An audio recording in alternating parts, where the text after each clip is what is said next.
Mali ba sa pag-alis ng maaga sa sarili kong kasal? Ako si Stephanie, ang asawa ko ay si Miguel.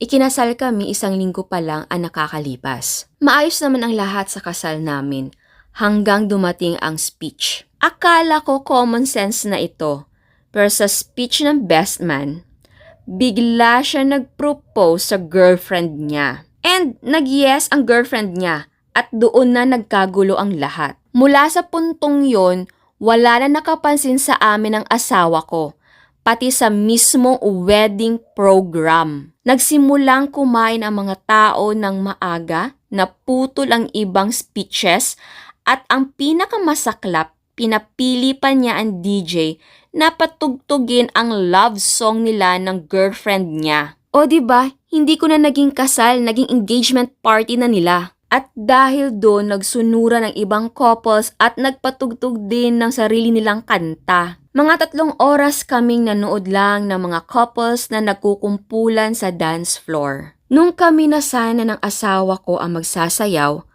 pagod na ang lahat at hindi na interesado. Imbis na sumayaw kasama namin, nagpuntahan na lamang sila sa buffet para kumain pa. Matapos ang ilang oras na ganun, sinabi ko sa asawa ko na parang hindi ko na gustong manatili pa dito. Pumayag siya, kaya umalis kami. Ang tanging pinagsabihan namin ay ang aming mga magulang. Walang kahit sino ang nakapansin na wala na kami. 3 araw matapos ang kasal, tinanong ako ng pinsan ko kung anong oras daw kami umalis sa kasal namin. Kasi hindi raw siya nakapagpaalam. Sinabi ko sa kanya na umalis kami ng maaga kasi wala namang pumapansin sa amin. Sabi lang niya ay, okay, at binaba ang tawag. Simula noon, sunod-sunod na ang tawag mula sa kamag-anak namin. Sinabing ang immature daw namin at dapat matuwa kami nang naging romantic ang kasal namin para sa iba. Ganun ba yun? Mali ba kami? Immature ba kami dahil ganun ang naramdaman namin? Bakit parang kami ang masama?